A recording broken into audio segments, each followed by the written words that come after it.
Clint Eastwood debutando como director en un western lleno de tensiones, John Ford entregando una de sus obras más personales, y una película bélica tan brutal que hasta Coppola la llamó necesaria, aunque incómoda. Estos son 15 títulos de los años 60 que Martin Scorsese considera imprescindibles. The Counterfeit Traitor 1962. De todas las películas bélicas que Martin Scorsese recomienda de los años 60, The Counterfeit Traitor es quizá una de las más olvidadas, pero también una de las que más lo marcaron. A simple vista puede parecer un thriller de espionaje más, pero en realidad es una obra muy distinta a lo que el público estaba acostumbrado a ver en ese momento. William Holden interpreta a Erik Erikson, un empresario sueco que se ve forzado a trabajar para los aliados infiltrándose en la Alemania nazi. Lo interesante es que, a diferencia de los héroes glamorosos de otras películas de espías, Erikson no es ningún James Bond. No tiene gadgets espectaculares ni se involucra en romances imposibles. Al contrario. Es un hombre común y corriente atrapado en una situación extraordinaria. Ese enfoque es precisamente lo que hace que la historia funcione. Holden entrega una de sus interpretaciones más humanas y vulnerables, mostrando el miedo, la tensión y la fragilidad de alguien que nunca buscó ser un héroe, pero que entiende que ya no puede dar marcha atrás. El espectador no solo ve las operaciones de espionaje, sino también el costo personal, la paranoia constante, el riesgo de ser descubierto en cualquier momento y el dilema moral de poner su vida, y la de otros, en juego. Además, hay un detalle clave que Scorsese siempre ha destacado: la película se filmó en locaciones reales de posguerra en Alemania, lo que le da una crudeza difícil de replicar en estudio. Los paisajes, las calles, los restos arquitectónicos de la guerra transmiten una sensación de autenticidad que va mucho más allá de la ficción. Y por si fuera poco, en un género que todavía se contaba mayoritariamente en blanco y negro, esta película apostó por el color. Ese simple cambio visual tuvo un impacto enorme en el público. El rojo, en particular, se usó con un peso simbólico que intensificaba la tensión, convirtiéndose en un recordatorio visual del peligro y la violencia. Play Dirty 1969. Unos años después, Michael Caine protagonizó Play Dirty, otra de esas joyas ocultas que Scorsese nunca se cansa de recomendar. La premisa parece sencilla: un grupo de comandos británicos tiene que infiltrarse en territorio enemigo durante la campaña del norte de África y destruir un depósito de petróleo alemán. Sin embargo, desde los primeros minutos queda claro que no estamos ante la típica película de guerra con héroes honorables. Aquí lo que domina es el humor negro, el cinismo y una visión del conflicto mucho más cruda y desesperanzadora. El arranque lo dice todo: Caine aparece conduciendo un jeep con un cadáver a su lado mientras suena alegre música italiana. Esa mezcla de violencia y sátira marca el tono de lo que viene: soldados que no creen en ideales ni en patriotismo, sino en la simple misión de sobrevivir y cumplir órdenes sin importar el costo.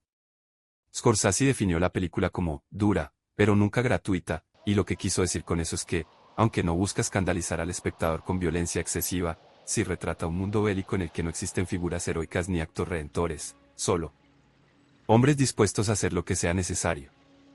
Muchos críticos de la época intentaron compararla con The Dirty Dozen, estrenada apenas 2 años antes, pero lo cierto es que Play Dirty tiene identidad propia.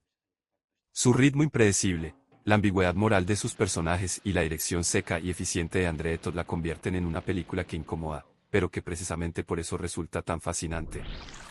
One Eye Jacks 1961. Y luego tenemos One Eye Jacks, un western tan caótico en su producción como único en su resultado final. Es la primera y única película dirigida por Marlon Brando, y su rodaje fue un verdadero campo de batalla creativo. Al principio, el proyecto iba a ser dirigido por Stanley Kubrick y el guión contaba con la participación de Sam Peckinpah. Pero Brando, que además de protagonizar también tenía control sobre el guión, terminó chocando con ambos. Peckinpah fue despedido apenas unas semanas después de empezar y Kubrick abandonó poco antes de iniciar el rodaje. El ambiente en el set era tan complicado que muchos pensaron que la película jamás vería la luz. Brando se tomó libertades enormes, filmando horas y horas de metraje que luego dificultan la edición. El presupuesto se disparó, el estudio se desesperó y, cuando finalmente llegó a los cines en 1961, la recepción fue bastante tibia. El público esperaba un western clásico y se encontró con una obra rara, ambivalente, que mezclaba lo épico con lo íntimo y lo experimental. Sin embargo, el tiempo fue benévolo con ella. Con los años, One Eye Jacks fue redescubierta y valorada como un film adelantado a su época.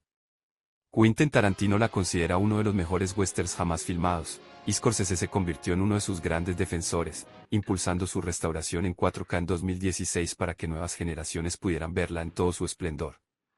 Hoy se entiende como un puente entre el clasicismo del western hollywoodense y la modernidad narrativa y visual que dominaría el cine de los años 60 y 70. Chimes at Midnight 1965.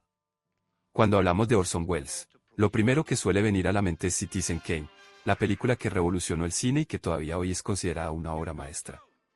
Pero para el propio Welles, y también para Martin Scorsese, su trabajo más grande y personal fue Chimes at Midnight, una adaptación poco convencional de varias obras de Shakespeare, todas unidas alrededor de la figura de Falstaff. Este personaje, mitad bufón y mitad filósofo, le permitió a Welles construir una película que es al mismo tiempo un homenaje a la amistad, una reflexión sobre el poder y una tragedia inevitable sobre el paso del tiempo.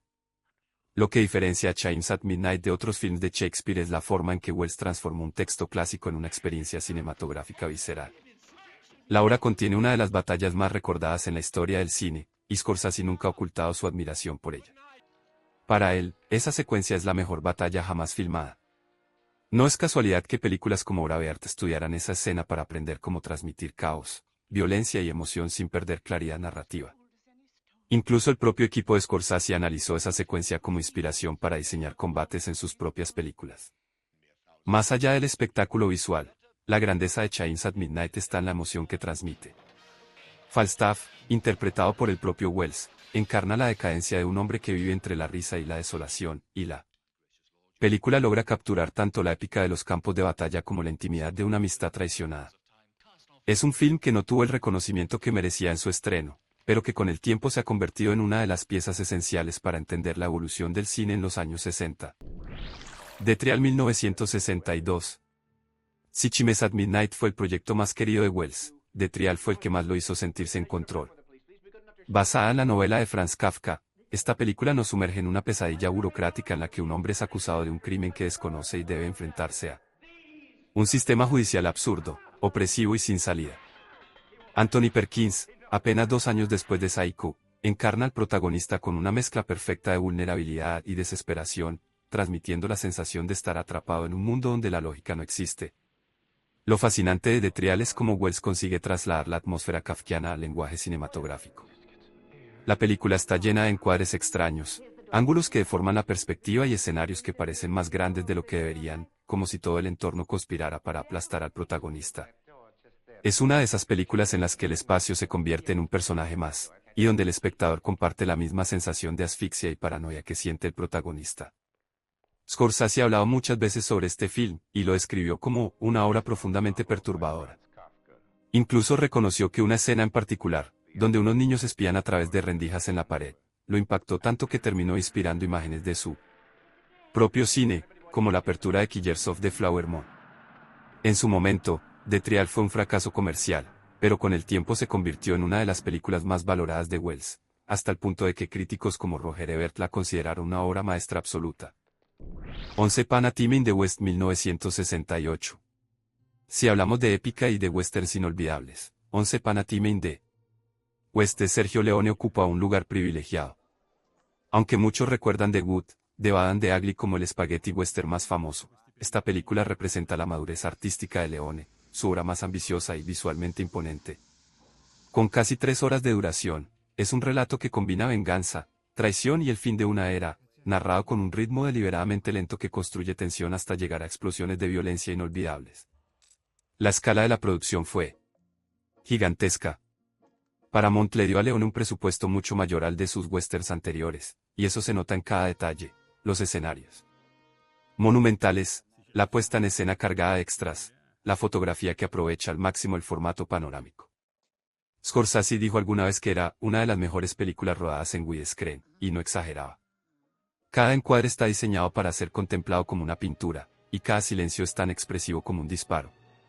La secuencia final, un duelo entre Henry Fonda, en uno de los papeles más oscuros de su carrera, y Charles Bronson, dura 15 minutos y es un ejemplo perfecto del estilo de Leone, miradas que se cruzan, respiraciones contenidas, la música de Ennio Morricone creciendo hasta estallar en un clímax que se queda grabado en la memoria. Quentin Tarantino llegó a decir que esta fue la película que lo convenció de convertirse en director, porque vio cómo un cineasta podía controlar la narrativa solo con la cámara y el montaje. Para Scorsese, en cambio, representa la culminación de un género que se reinventó a sí mismo y dejó atrás para siempre la inocencia del western clásico. Dark of the Sun 1968. Si hay una película que resume la brutalidad y la desesperanza del cine bélico de los 60, esa es Dark of the Sun. Dirigida por Jack Cardiff, cuenta la historia de un grupo de mercenarios contratados para atravesar el Congo y recuperar un cargamento de diamantes en medio de la guerra civil. Lo que en apariencia es una misión aventurera se transforma rápidamente en una pesadilla de violencia, traiciones y dilemas éticos imposibles de resolver. La película fue muy polémica en su época, no solo por la crudeza de sus escenas, ejecuciones, torturas y enfrentamientos mostrados con un realismo que en 1968 resultaba insoportable, sino porque incluso algunos de sus actores declararon públicamente lo incómodos que se sentían con el material. Sin embargo, esa incomodidad es exactamente lo que la hace tan poderosa. No es un relato de héroes, sino un retrato del caos en el que la guerra convierte a los hombres. Scorsese, lejos de condenarla, la calificó como un filme sádico, pero necesario, porque expone la violencia sin maquillaje, sin artificios ni discursos de gloria. Quentin Tarantino quedó tan fascinado que años más tarde reutilizó su música en Inglourious Basterds y reconoció que fue una influencia directa para Django Unchained. Lo que nació como un título maldito terminó convertido en una obra de culto que sigue incomodando, y precisamente por eso hay que verla. Gun Law 1963. Pocas películas demuestran la precisión quirúrgica de Akira Kurosawa como Gun Law. Inspirada en una novela policial norteamericana, la historia gira en torno al secuestro del hijo de un poderoso empresario, interpretado por Toshiro Mifune. El giro llega pronto, los secuestradores cometen un error y raptan al hijo del chofer. Ese equívoco abre un dilema moral que transforma lo que podría haber sido un simple thriller en una reflexión sobre la ética, la clase social y la responsabilidad humana. Scorsese siempre ha elogiado esta obra por la forma en que Kurosawa coreografía cada movimiento de cámara, cada mirada, cada pausa. La primera mitad, encerrada casi por completo en la sala de estar de la mansión, es un ejercicio de tensión sostenida, donde los silencios pesan más que las palabras. La segunda mitad, en cambio, se abre a las calles y muestra un Japón urbano, dividido entre la opulencia de los ricos y la desesperación de los pobres. El impacto fue tan grande que en los años 90 Scorsese intentó producir un remake en Estados Unidos, convencido de que la historia tenía una relevancia universal que podía hablarle a cualquier época. Aunque el proyecto nunca se concretó, su intención demuestra la huella profunda que Gun Law dejó en él, no solo como espectador, sino como cineasta que aprendió a medir el pulso narrativo con precisión absoluta. Cape Fear. Antes de que Scorsese dirigiera su propia versión en 1991, ya había quedado marcado por la fuerza inquietante de Cape Fear, dirigida por J. Lee Thompson. La historia enfrenta a Gregory Peck, como un abogado de familia, contra Robert Mitchum, un ex convicto que busca venganza. Lo que sigue no es un relato de acción explosiva, sino un duelo psicológico que se va tensando hasta el límite. Mitchum construye a Max Cady como uno de los villanos más perturbadores del cine clásico. No grita, no necesita grandes discursos, su simple presencia en pantalla es suficiente para sembrar el miedo. Peck, por el contrario, representa la rectitud, la calma y la impotencia de un hombre atrapado en un juego sucio que no sabe cómo enfrentar. La partitura de Bernard Herrmann y la fotografía en blanco y negro convierten cada escena en un ejercicio de tensión insoportable, comparable con lo mejor de Hitchcock. Scorsese lo consideraba un referente absoluto del thriller psicológico, y cuando decidió rehacer la película 3 décadas más tarde, lo hizo con un respeto evidente. Aunque su versión de 1991, con Robert De Niro y Nick Nolte, fue más explícita y estilizada, nunca dejó de señalar que la original tenía una fuerza inigualable. Para él, Cape Fear de 1962 sigue siendo uno de esos filmes que envejecen sin perder un ápice de su poder perturbador. The Fall of the Roman Empire 1964. En el terreno de las epopeyas históricas, pocas películas representan mejor la grandeza y el declive del género que The Fall of the Roman Empire. Dirigida por Anthony Mann y protagonizada por Sophia Loren, Stephen Boyd y Alec Guinness, fue concebida como una superproducción que debía rivalizar con Ben-Hur y Cleopatra. Sus decorados colosales, rodados en España, y sus escenas multitudinarias la convirtieron en una de las producciones más caras de su tiempo. Pero el resultado económico fue desastroso. El público no respondió como se esperaba, y su fracaso en taquilla contribuyó al final de las grandes epopeyas romanas en Hollywood. Sin embargo, Scorsese insiste en que lo que se perdió en cifras se ganó en términos artísticos, la puesta en escena, la escala monumental y el diseño visual hacen de la película una experiencia única, una especie de testamento de un cine que ya no podía sostenerse en la industria. Scorsese la ve como una obra que, aunque hundió un género entero, al mismo tiempo lo llevó a su máxima expresión formal.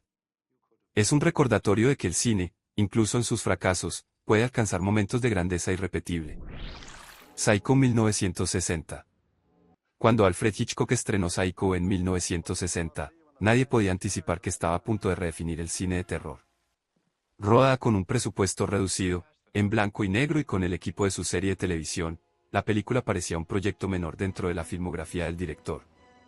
Pero Hitchcock jugó una carta maestra, mantuvo la trama en absoluto secreto, prohibió a los cines permitir el ingreso del público una vez comenzada la función, y convirtió la experiencia en un ritual cinematográfico.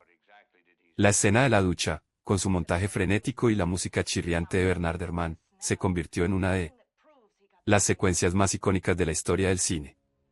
Pero más allá del impacto visual, Psycho rompió con todas las reglas narrativas, mató a su aparente protagonista en el primer acto, presentó un villano con una psicología retorcida y sumió al público en un estado de paranoia constante. Scorsese suele decir algo muy preciso sobre la película: es tan familiar que crees que ya no asusta, hasta que vuelves a verla y descubres lo perturbadora que sigue siendo.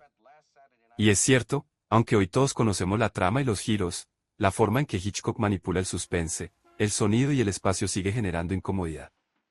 Es una obra que no envejece porque ataca directamente a los miedos más básicos, la intimidad violada, la vulnerabilidad y el peligro inesperado.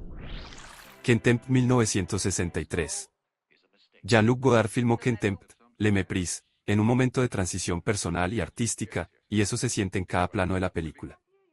Aunque contó con producción estadounidense, estrellas internacionales como Brigitte Bardot y Jack Palance, y un presupuesto mayor al que solía manejar, lo que entregó fue una de sus obras más íntimas y dolorosas. La trama gira en torno a un matrimonio que se desmorona en medio de un rodaje cinematográfico, pero la historia va mucho más allá de una simple ruptura romántica, es un espejo del propio Godard, de su vida personal marcada por tensiones y el desencanto creciente hacia la industria del cine. Scorsese siempre ha descrito Contempt como un retrato demoledor de la desintegración de una pareja, envuelto en imágenes de una belleza casi insoportable. Cada encuadre está cargado de simbolismo: el mar infinito, los espacios vacíos, la distancia física entre los protagonistas que se convierte en metáfora de un abismo emocional. Es una película que duele, porque no busca redención ni catarsis, sino mostrar con absoluta frialdad cómo el amor se transforma en indiferencia. Al mismo tiempo, Contempt es también una reflexión sobre el propio cine. La presencia de Fritz Lang interpretándose a sí mismo y la tensión entre el arte y la industria convierten la obra en un testimonio sobre lo que significa crear en un sistema que aplasta a los autores. Scorsese, que siempre ha defendido el cine como una forma de expresión personal, encuentra en esta película un ejemplo perfecto de cómo un director puede volcar su vida y su angustia en la pantalla. The Haunting 1963. Si hay una película que Scorsese considera la cúspide del terror, esa es The Haunting de Robert Wise. Basada en la novela The Haunting of Hill House de Shirley Jackson, es un ejemplo de cómo la sugestión y la atmósfera pueden resultar más aterradoras que cualquier monstruo en pantalla. Wise prescinde de grandes efectos visuales, no hay espectros evidentes, no hay apariciones sangrientas. Lo que hay es una casa que parece respirar, paredes que parecen cerrarse sobre los personajes y un sonido que cala hasta los huesos. Scorsese llegó a catalogarla como la película más aterradora de todos los tiempos, y lo cierto es que sigue siendo un referente absoluto dentro del cine de casas embrujadas. Su terror no radica en lo que se ve, sino en lo que se imagina, en la forma en que la cámara insinúa presencias que nunca terminan de revelarse. La mezcla de arquitectura laberíntica, iluminación expresionista y un diseño sonoro perturbador convierte cada pasillo en una trampa psicológica. En tiempos donde el género se asociaba más con criaturas visibles y sustos explícitos, The Haunting fue una obra que entendió que el verdadero miedo surge de la mente del espectador. Para Scorsese, ese poder de sugestión es precisamente lo que mantiene viva la película, incluso décadas después, cuando otros títulos de terror han quedado anticuados. The Innocents 1961. Jack Clayton llevó al cine The Turn of the Screw de Henry James con una delicadeza y una ambigüedad que la convierten en una de las películas de terror más elegantes jamás realizadas. The Innocents cuenta la historia de una institutriz que llega a cuidar a dos niños en una mansión aislada y comienza a sospechar que están siendo acosados por fantasmas. Pero la pregunta clave nunca se responde de manera clara: ¿son las apariciones reales o son fruto de la mente alterada de la protagonista? Esa ambigüedad es lo que fascinó a Scorsese, que incluye The Innocents entre sus filmes de terror favoritos. La película nunca da respuestas definitivas, y esa incertidumbre genera un estado de incomodidad permanente. Deborah Kerr, en el papel principal, Ofrece una interpretación llena de matices, una mujer atrapada entre la cordura y la paranoia, entre la compasión maternal y el miedo irracional. Visualmente, la película es un despliegue de maestría. La fotografía en blanco y negro de Freddy Francis utiliza velas, sombras y encuadres al límite de la oscuridad para crear imágenes inquietantes que parecen sacadas de una pesadilla gótica.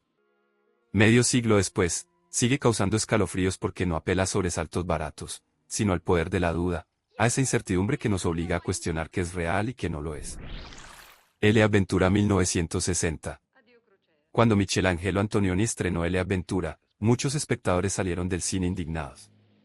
La película comienza con la desaparición de una joven durante un viaje en barco, pero en lugar de resolver el misterio, la narración lo abandona casi por completo para centrarse en las relaciones vacías y contradictorias de los personajes que quedan atrás. Para un público acostumbrado a las narrativas cerradas, fue una provocación inaceptable. Pero Scorsese, al igual que otros cineastas posteriores, entendió que Antonioni no estaba contando una historia de desaparición, sino de vacío existencial. L. Avventura es un retrato de almas en crisis, atrapadas en un mundo moderno que ya no ofrece respuestas ni certezas. Los personajes se buscan unos a otros, se aferran a romances pasajeros, pero nunca encuentran un sentido real a su existencia. La desaparición inicial funciona como un detonante simbólico, lo que se ha perdido no es una persona, sino la capacidad de encontrar dirección en la vida. Estéticamente, la película es una lección de composición y ritmo. Antonioni utiliza los paisajes áridos y las arquitecturas modernas como extensiones del estado emocional de los personajes, subrayando su alienación. Scorsese siempre ha defendido la valentía de Antonioni al desafiar las convenciones narrativas y abrir la puerta a un cine más introspectivo y moderno. Lejos de ser una película donde nada ocurre, como la tacharon en su momento, L. Avventura se convirtió en una obra maestra que cambió la forma de entender el lenguaje cinematográfico. Apoya este contenido con tu like y activa la campanita para no perderte más escenas históricas del cine bélico.